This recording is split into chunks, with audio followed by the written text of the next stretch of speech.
What's on, ladies and gentlemen? My name's Ross, I like games, and today we need to talk about something we maybe should have talked about a few days ago, and we hadn't got round to it then, but we have got round to it now.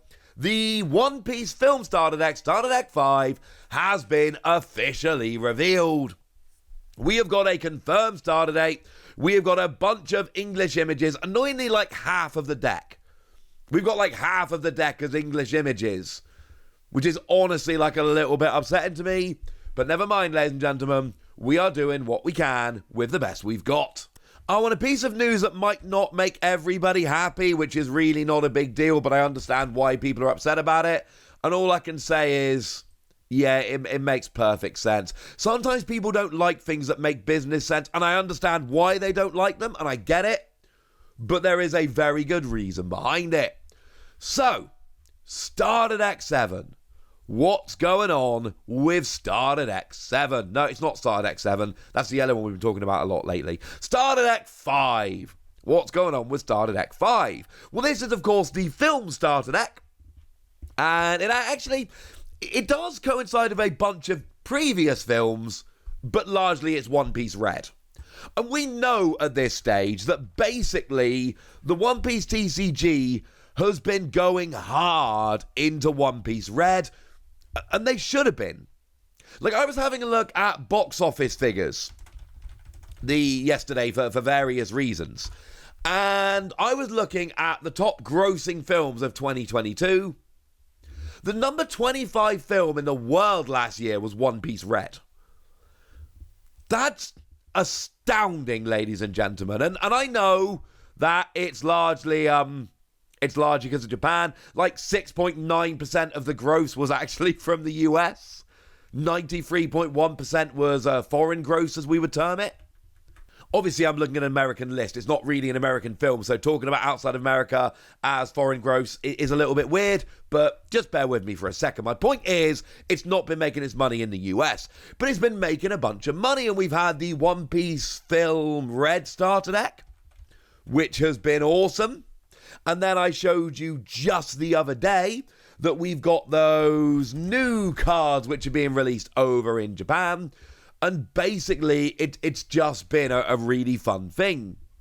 But we've also got this proper starter deck. And yes, I am fully aware, and you're fully aware, that this is a little bit late. But it did come out at the same time as the film over in Japan. But we got the film about the same time as Japan got the film. But we're getting the deck quite a bit later. You see where we're going with this? Yeah. Sorry, ladies and gentlemen. Feel free to be annoyed about this if you really want to, but that's the way it is.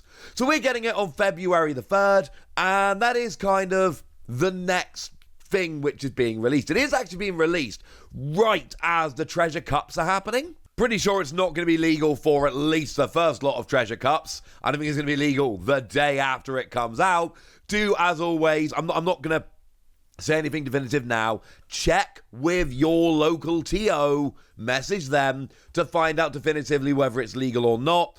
I do feel pretty confident saying it is probably not going to be legal for the ones that happen the day after it releases. Okay, cool. So it's out on February the 3rd, which, like I've said, is the day before the Treasure Cup start.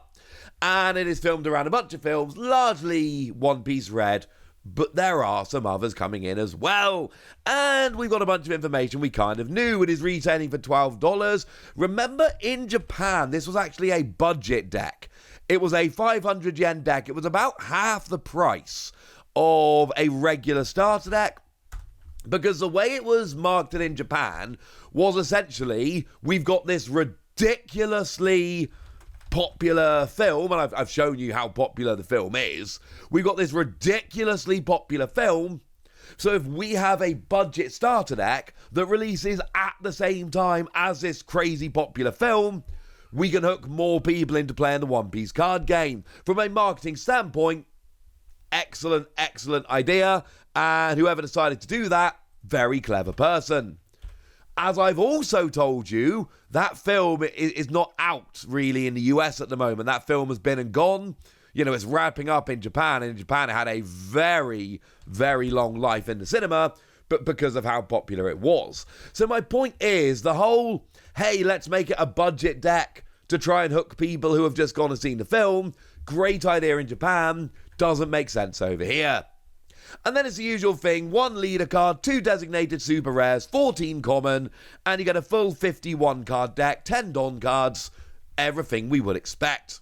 And before I show you the cards that have been officially revealed, and we might even have a look at the Japanese ones that haven't, just for completeness sake, I do need to mention there is one other thing. If you are around the north of England, remember there is a One Piece TCG store in Gateshead. Now, that's the one I went to when it opened. I've done a video showing you that. Do please check it out on this channel. But there is a promotion going on where if you go and buy the deck, you can get a limited play sheet. An exclusive play sheet like I know it's not the same one, obviously, but I showed you, I believe it was just yesterday, I showed you the Charlotte Lin play sheet for Starter Deck 7 that you have to download online when you complete the survey. It seems like it's one of them. It's not going to be like a full-on playmat. It's going to be a paper play sheet, I would imagine. It's going to be printed. It's not going to be some super fancy thing, but it is going to be pretty cool. And I know there are going to be a bunch of big One Piece TCG nerds, and I very much count myself under that description, who are going to want this. I want this. I'm not driving to Gateshead to get a play sheet. I would love to drive to Gateshead to get a play sheet. If I didn't have 3 children and a mortgage and a very busy schedule, I might find myself driving to Gateshead to go and get a play sheet. But, yeah, it's not worth it. And I know some people are very upset about this, but here's the thing. We should like having an official One Piece TCG shop. If this One Piece TCG shop is going to survive, then it's going to need a bit of help here and there. This is the kind of little thing which is going to keep this official shop open. What we can't do is just give it no help whatsoever and assume people are going to turn up when there's nothing special about it. There needs to be some special things about this shop to keep it open. I love the fact that there is an official shop. Anytime I find myself up around the north of England, you better believe I'm going to be popping in at every opportunity. And yeah, it's only right that they do get cool stuff like this. It's a play sheet. It's not like you get an official rubber playmat every time you buy a deck. It's not like there's exclusive promo cards that can only be got from this shop, which incidentally would get me in the car to go up there. It is very much just a case of, it's a play sheet, it's going to be okay, but if we want cool things like a One Piece shop, we are going to have stuff like this. I know not everybody's happy about it, but it is just a play sheet at the end of the day. And would you rather the shop just closed? I personally wouldn't. So the leader in this particular deck is Shanks. It is a purple deck. Activate main, Don -3. All of your film type characters gain 2,000 power during this turn. Love the 2,000 boost. Don't like the Don -3. Now there are 2 designated super rares as you might expect. There is an Uta, which is a blocker. And on block Don -1, rest up to one of your opponent's characters with a cost of 5 or less, which is not too bad. Blocking and making them rest sounds pretty cool. And then you've got your Douglas Bullet. That is an 8-cost, 10,000 power character. One of the few 10,000 power characters. It is very beefy. And once per turn, Don -4. Remember, purple love getting extra Don and shuffling it back. Rest up to 2 of your opponent's characters with a cost of 6 or less. Then this character gains double attack during this turn. So basically, rest a couple of blockers, gain double attack on a 10,000 power character. This is a classic game ender. Like, we see this in One Piece quite a bit. There are a whole bunch of very, very big, very powerful characters that are super duper expensive, but are phenomenal if you can get them on the board. And if your opponent's playing one of these characters, you know that your goal is to basically set up a board which is going to, well, be able to counter that character when it comes down. Because it's one of those characters, if you let this come down, rest a couple of your characters and then have double attack on a 10,000 power character, it's not going to last very long, ladies and gentlemen. It's not going to last very long. So, what other characters have we seen? Well, we've got Karina. Activate main once per turn. You may rest this character and trash a film card from your hand. But if your opponent has more Don cards than you, add 2 Don from your Don deck and rest them. Bearing in mind Purple love shuffling Don back, so this is going to work quite a bit. We've got Jill Tesoro. Let's go for that. When attacking, Don -2, draw 2 cards. Nice to have a little bit of a draw engine. Shiki, if you have 8 or more Don cards on the field, this character cannot be KO'd in battle. Sounds pretty fun. Zephyr. When this character battles strike attribute characters, this character gains 3,000 power during this turn. You can see this is a strike character, it's there in the top right. Most cards don't actually interact with this element of the card, but some do, and you know over time more will. And then activate main once per turn, Don -1, this character gains 2,000 power. Which, yes, could make it a 13,000 power character, which is absolutely absurd. I believe the biggest we've seen is 12,000. And then we've got the character Buena Fiesta, which is a 0 power character, but you got counter plus 2,000. Look at 5 cards from the top of your deck, reveal a film character other than Buena Fiesta, and add it to your hand, then place the rest at the bottom of your deck in any order. And then we've got the event card Union Armada. As a counter, up to one of your film-type leader or characters gains 4,000 power during this battle. If that card is a character, that character cannot be KO'd during this turn. As a trigger, it just adds a Don from your Don deck and sets it as active. So it's pretty gosh darn cool. Now those are, I believe, the cards that have been revealed in English. Certainly on the official website, they're the ones that come up on the page. And I've even downloaded the page just to make sure there's none hidden. There aren't. And I can't see any more that have been tweeted out on the official Twitter, so I believe these are the ones that have been revealed officially. So let's just take a quick look at the other film cards that have not yet been officially revealed. Having to use Japanese scans for this, please don't be mad at me. So we've got Ain, on play, add a Don card from your Don deck and rest it. Sounds pretty nice. We've got Anne, who is just a 2-cost 3,000 power blocker, but we need blockers. Blockers are good. Gordon, who is just a vanilla character, 1-cost 3,000 power.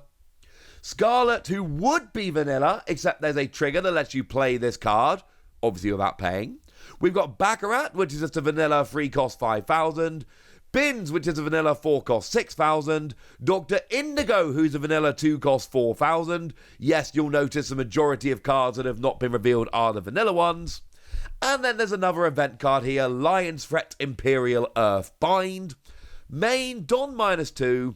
KO up to one of your opponent's characters of a cost of 5 or less. And as a trigger, add a Don card from your Don deck and set it as active, which you'll notice is the same trigger as the other event card in the deck. It's not proving to be an absolute powerhouse starter deck over in Japan, I think that's fair to say, but it is still a deck which is full of a bunch of cool cards, and do please remember the usual deal. Things like the super rares you will only get 2 copies of, so my advice, if you're really into playing the One Piece TCG, you really do need to get 2 copies of this deck so that you've got a place out of everything.